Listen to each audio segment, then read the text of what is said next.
नवीन घडामोडी पाहण्यासाठी आपल्या बारामती झटका या यूट्यूब चॅनलला सबस्क्राईब करा व बेल आयकॉन दाबा, म्हणजे ताज्या घडामोडी आपणापर्यंत पोहोचतील। जिल्हा परिषद प्राथमिक शाळा माळेवाडी अकलूज केंद्र यशवंतनगर येथील शाळेचे मुख्याध्यापक व शाळा व्यवस्थापन समिती यांनी गट शिक्षण अधिकारी यांच्या आदेशाला व शासन निर्णयाला केराची टोपली दाखवून नव्याने बेकायदेशीर नियुक्ती केल्या आहेत। वेळोवेळी पत्रव्यवहार करून व भेटून सुद्धा न्याय मिळाला नाही। यासाठी शिवाजी तानाजी मगर अंशकालीन शिक्षक व त्यांचे सहकारी वेद पाठक यांनी प्रजासत्ताक दिनाचे औचित्य साधून माळशिरस पंचायत समिती कार्यालयासमोर गट शिक्षण अधिकारी यांनी संबंधितांना न्याय द्यावा यासाठी आमरण उपोषण सुरू केले आहे। उपोषणाचा आजचा दुसरा दिवस आहे, त्यामुळे उपोषणकर्त्यांची तब्येत खालावत चालली आहे।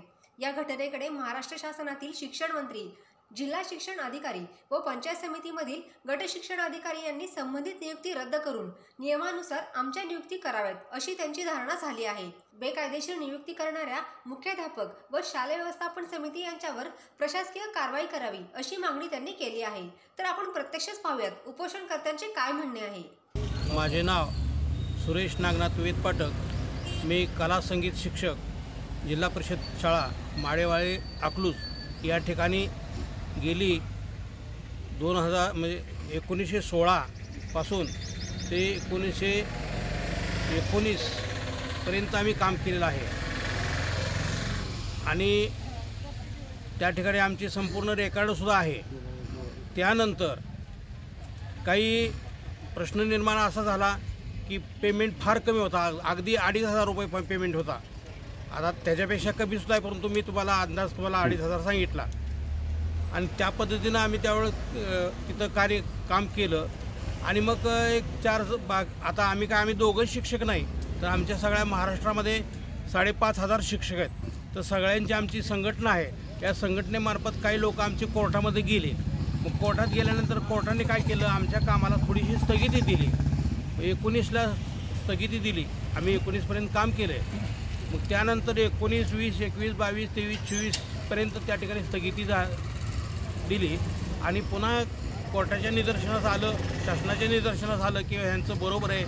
म्हणून त्यांनी काय केलं, 14 ऑक्टोबर 2024ला शासन निर्णय जाहीर केला की या शासन निर्णयानुसार पूर्वी जे लोक कोर्टात गेलेले असू द्या अथवा कोर्टात गेलेले नसू द्या, या दोन्ही लोकांना ज्यांनी ज्या शाळेमध्ये कार्य केलेलं आहे, काम केलेलं आहे, त्याच ठिकाणी त्यांची नियुक्ती केली पाहिजे।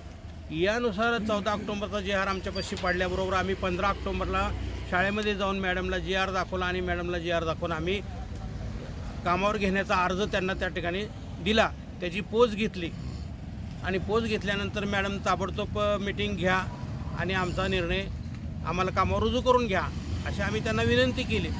ठीक आहे, काय हरकत नाही म्हणले, आम्ही व्यवस्थापन कमिटीला सांगतो आणि सांगितल्यानंतर निर्णय झाला की तुम्हाला आम्ही कळवतो। मग ह्याच्यामध्ये आमच्या शाळेचा या गव्हर्नमेंटचा रूल असा आहे की जी व्यक्ती पूर्वी काम केलेली आहे त्या व्यक्तीला पहिल्यांदा तुम्ही विचारलं पाहिजे किंवा आता पुन्हा आणखीन तुमची या ठिकाणी सेवा सुरू होत आहे, मग तुम्हाला काम करायचं आहे का नाही, तुम्हाला परवडत असेल तर तुम्ही होय म्हणा, नसेल परवडत तर नाही म्हणा। मग अशी विचारणा व्यवस्थापन कमिटीने आणि मुख्याध्यापकाने करावी लागते। मग ह्या नियमानुसार आम्ही वारंवार सतत भेटलो, बोललो, परंतु मॅडमला समजून अगदी धाकट्या बहिणीसारखं मी त्यांना समजून सांगितलं, परंतु त्यांनी काही आमचं मनावर घेतलं नाही। आमच्या सगळ्या या GRला गेराची टोपली त्यांनी दाखवली आणि आम्ही सारखं भेटायचो, वारंवार भेटायचो, बोलायचो। मॅडम कधी घेता आमची मीटिंग, मॅडमनी सांगायच्या अध्यक्ष ह्या गावाला गेलेत, अध्यक्ष त्या गावाला गेलेत। ठीक आहे, 8 दिवस गेले, 15 दिवस गेले, मग आम्ही सारखं 15-3 आठवड्यांनी म्हणायचो इतके दिवस गेले, GR निघाला आहे कधी, आम्हाला कधी कामावर तुम्ही बोलवताय। मग मॅडम एक दिवशी म्हणले ठीक आहे, आता 2-4 दिवसात बघूया म्हणले, आता अध्यक्ष साहेब आले की मीटिंग घेते, तुम्हाला ऑर्डर देऊन टाकते। मग असं म्हणल्यानंतर आम्ही आपला आता मुख्याध्यापकावर विश्वास ठेवायचा नाही तर ठेवायचा कुणावर, म्हणून आम्ही त्यांच्यावर विश्वास ठेवून घरी बसलो आणि 4 दिवसानंतर मी स्वतःहून त्यांना फोन केला मॅडमला। मॅडमचं नाव तांबोळी मॅडम आहे, या मुख्याध्यापिका आहेत आणि त्या आम्ही ज्यावेळेला सर्व्हिस करत होतो त्यावेळेला आमच्याबरोबर त्या शिक्षिका होत्या, आमच्याबरोबर समान ते आम्ही काम करत होतो। त्यांनासुद्धा आमचा अनुभव आहे की ही पहिल्यापासून काम यांनी केलेलं आहे, ही व्यक्ती सगळे चांगले दोघं बी। आणि मग या ठिकाणी काय केलं, मी ज्यावेळेला विचारलं मॅडमला किंवा मॅडम झाली का मीटिंग, काय केलं, कधी घेणार आहे मीटिंग, आम्हाला बोलवा तुम्ही. मग मॅडमने लगेच मला सांगितलं की सर कालच मीटिंग झाली आणि भरून टाकल्या जागा म्हणले दोन्ही, आता जागा शिल्लक नाहीत. मी म्हणलं मॅडम ही कुठल्या नियमातून तुम्ही केलं आहे, तुम्ही आम्हाला मीटिंगला बोलवलं का? दुसऱ्या दिवशीचा अर्ज आहे आमचा, नियम तुमचा 45 दिवसाचा आहे, 45 दिवसापर्यंत द्यायचा आहे, परंतु आम्ही त्याची वाट पाहिली नाही का, तर आम्ही पूर्वी जे काम केलेलं आहे म्हणून आम्ही तुम्हाला लगेच दुसऱ्या दिवशी माझा अर्ज दिला आहे. मी 15 ऑक्टोबरला अर्ज दिला आणि 15 ऑक्टोबरला अध्यक्षाच्या नावाचा बी अर्ज आहे आणि मॅडम मुख्याध्यापकाच्या बी नावाचा अर्ज आहे. त्या दोघांच्या नावाची मी मॅडमकडून गोशी घेतलेली, त्यांचं जे काय आपल्याला लागतं ते घेतले, आमच्याजवळ ते आहेत आता. मग म्हणजे थोडक्यात आम्हाला त्यावेळेसपासून त्यांनी टोलाटोलीच केलं आणि मग आम्ही म्हणलं हे आमच्यावर मोठा अन्याय झाला आहे. ठीक आहे, मग आम्ही आपलं पुढच्या मार्गाला लागलो. आम्ही लगेच ताबडतोब काय केला, अर्ज तयार केला, सोलापूरला गेलो, शिक्षणाधिकाऱ्यांना विनंती केली, कार्यकारी अधिकारी मंडळांना विनंती केली. त्यांनीही आमचा ते वाचल्यानंतर त्यांनाही योग्य वाटलं आणि जिल्हा शिक्षणाधिकारी यांनी ताबडतोब मी इथं आल्यानंतर मी परत मला गशीला भेटायला सांगितल्यानंतर मी गशीपाशी आलो. गट शिक्षणाधिकारी त्याला गशी म्हणतात. तर त्या ठिकाणी आलो तर त्या दोघांची मीटिंग चालू होती. मीटिंग सुरू असताना मी समोर दिसलो की आमच्या गट शिक्षणाधिकाऱ्यांनी काय केलं, मला बोलून घेतलं आणि त्यांच्या संवादामध्ये लगेच माझा शब्द टाकला की या अतिथी निरीक्षकाचं काय करायचं. त्यावेळेस ताबडतोब शिक्षणाधिकाऱ्यांनी यांना झापलंय, तुम्हाला मी मागच त्यांची पत्र पाठवले तुमच्या व्हॉट्सअपवर, तुम्ही आत्तापर्यंत का त्यांचं काम केलं नाही. मग हे म्हणले ते कोर्टात गेले, असं झालं तसं झालं. अहो ते कुठं दुनियादारी करू द्या, आपल्यात सर्व्हिसला होते ना, त्यांनी पगार घेतले ना, मग तुम्ही त्यांचीच नेमणूक केली पाहिजे. शासन निर्णय काय सांगतो की जो आधीपूर्वी काम केलेलं आहे त्यांना पहिल्यांदा ज्या शाळेत काम केलं त्याच शाळेमध्ये त्यांना रुजू करून घ्या. बरं इथं काय आता नवीन ऑर्डर द्यायची नाही, आमची ऑर्डर पहिलीच होती, आम्हाला रुजू करून घ्यायचं होतं त्यांनी या म्हणून. बरं ऑर्डर जरी दिली तर आम्ही कुठं नको म्हणतोय, ऑर्डरसुद्धा आम्ही स्वीकारायला तयार आहे. मग हे असं करत करत करत करत शेवट मग इथंपर्यंत वेळ आली. त्याच्यामध्ये बरेच वेळा आम्ही भेटलो पण टोलाटोली गेली. मी शेवटी काय केलं, साहेबांनी त्या साहेबांचं संभाषण झालं त्यावेळेला साहेबांनी लगेच पत्र काढलं. साहेबांनी सुद्धा विलंब लावला पत्राला, 15 दिवस घालवले. साहेबांनी 15 दिवसानंतर पत्र काढलं 15 तारखेला आणि 15 तारखेला पत्र काढल्यानंतर मी 5 दिवस वाट पाहिली. म्हणलं आता साहेबाचा आम्हाला आधार मिळाला आहे, साहेबाचं पत्र आहे म्हणून साहेबाच्या पत्राच्यानुसार 5 दिवस मी वाट पाहिली आणि 20 तारखेला मी ऑफिसमध्ये गेलो, मॅडमची भेट घेतली. दुसरा एक अर्ज पुन्हा 20 तारखेचा दिला, त्याची पण मॅडमचं म्हणजे त्यांना दिलेल्याचं प्रूफ मी घेतलं, सही घेतली आणि मॅडमला त्याशी बोललो की आता हे सर्व तुमचं जे आहे हे बरंचसं त्या मुख्याध्यापिकानं त्रास देण्याच्या हेतूनच आणि त्यांनासुद्धा ह्या पंचायत समितीचे गट शिक्षणाधिकारी असतील, त्यांनीसुद्धा जिल्ह्याचे शिक्षणाधिकारी असतील, ह्यांनीसुद्धा थोडंसं एक प्रकारे पांघरून घातलेलं आहे.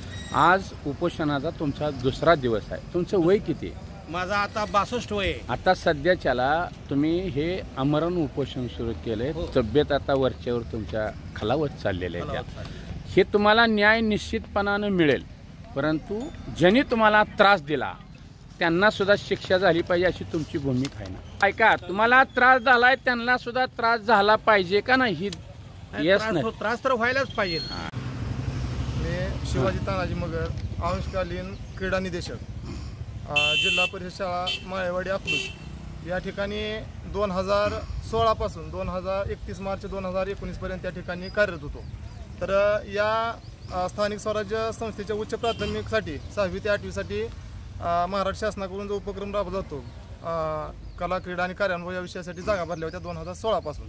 तर त्या ठिकाणी आमची नियुक्ती झाल्यापासून आम्ही 2016 ते 19 कार्यरत होतो. 2019ला आम्हाला शासनानं कार्यमुक्त केलं, आम्हाला घरी ठेवलं होतं तेव्हापासून.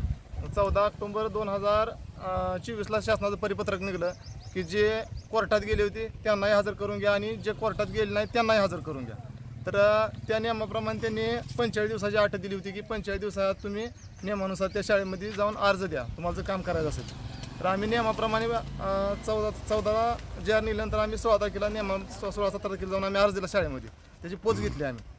नंतर ह्या आमदारकीचं इलेक्शन लागल्यानंतर आम्हाला तिथं नियुक्ती दिली नाही. 1 महिन्यात आम्हाला थांबवलं होतं, स्थगित दिली होती की ह्या निवडणुका झाल्या, आचारसंहिता संपल्यानंतर आम्ही तुमच्या नेमणुका करू म्हणून. तर तिथं आम्हाला हजर करून घ्यायचं होतं, नवीन नियुक्ती करायची नव्हती. तर ही शाळा व्यवस्थापन समिती आणि मुख्याध्यापकाने आम्हाला तिथं हजर करून घेणं गरजेचं होतं.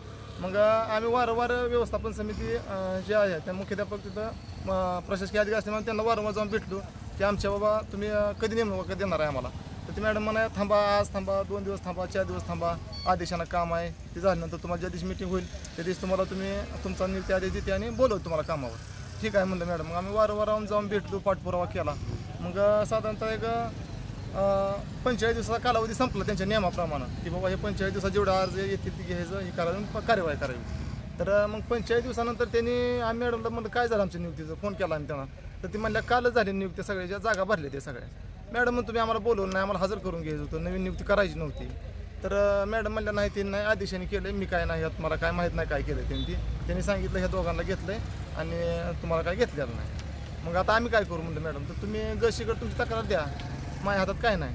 मग आम्ही रीतसर त्यांनी ज्या दिवशी त्यांच्या नेमणुका झाल्या त्यानंतर आम्ही 2 दिवसात म्हणजे दुसऱ्या दिवशी सकाळीच आम्ही तर गशीला तक्रार दिली आमची की बाबा आम्ही तर पूर्वी काम केलेलं आहे, शासन नियमाप्रमाणे आमची नियुक्ती व्हायला पाहिजे होती, झाली नाही. तर तिथं शाळा व्यवस्थापन समिती आणि मुख्याध्यापकांना दुसऱ्यांना घेतलं तिथं, तर आमच्या अन्याय झाला आहे. तर आमचं ह्याचं निवारण करा तुम्ही. आणि जी 14 ऑक्टोबर 2024चा जी GR आहे तर ह्याच्यात स्पष्ट उल्लेख केला ह्या तक्रारीचं निवारण गट शिक्षण स्तरावर करायचं आहे आणि ह्या नियमाप्रमाणे आम्ही इथं पात्र आहे.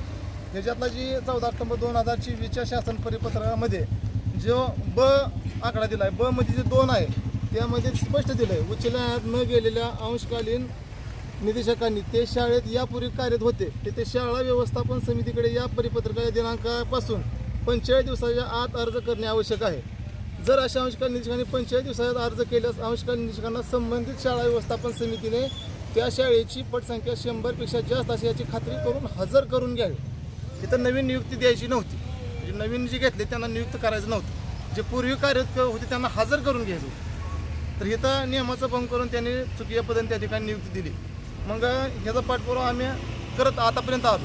मग गशीने नंतर सांगितलं थांबा, 2 दिवस थांबा, मॅडमला सांगतो. मॅडमला वारंवार आम्हाला भेटायला लावलं, आम्ही मॅडमला जाऊन भेटलो. तर मॅडम म्हणा मायापेक्षा काय नाही, तर जागा शिल्लक. मग शेवटी आम्ही अर्ज दिला होता, सोलापूरला तक्रार अर्ज दिला गट शिक्षणाधिकाऱ्यांना, तिथं सोलापूर शिक्षणाधिकाऱ्यांना दिलता, COना दिलता, त्याची आमच्याकडे पोच आहे सगळी.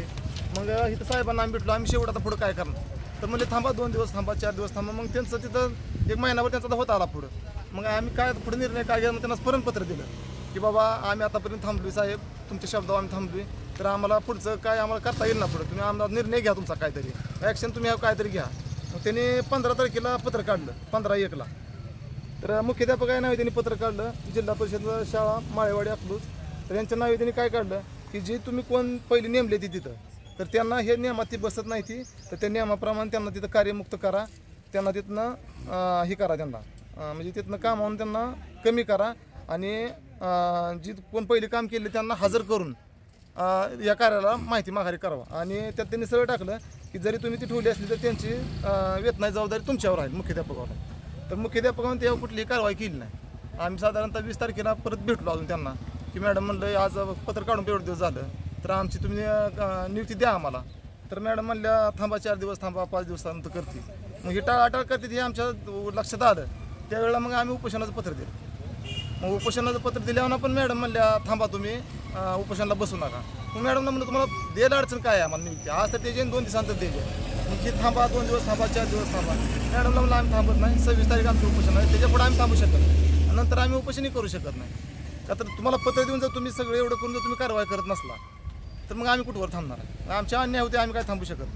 मग काल त्यांनी 26 तारखेला आम्ही उपोषणाला बसलो. उपोषणाला बसल्यावर इथनं साहेबांनी पत्र दिलं, मला आम्हाला त्याची पोच दिली आहे, शाळेला पोच दिली आहे की ही नियमानुसार ह्यांची नियुक्ती करावी लागते.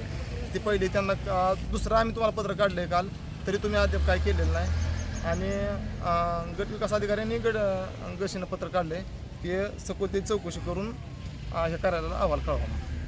म्हणजे पहिल्यांदा तुमची त्या पंचायत समितीकडून गट शिक्षण अधिकाऱ्यांनी त्या मुख्याध्यापकांना पत्र दिलं, पहिले हे करून रुजू करा, नवीन घेतलेले कमी करा. तरी सुद्धा त्या मुख्याध्यापिका असेल ते शालेय व्यवस्थापन समिती अध्यक्ष असतील त्यांनी ह्यांना केराची टोपली दाखवली. केराची टोपली दाखवली. तुम्हाला न्याय मिळत नसल्यामुळे तुम्ही अगोदर निवेदन दिलं आणि त्या पद्धतीनं तुम्ही 26 जानेवारीला बसलाय. बसला.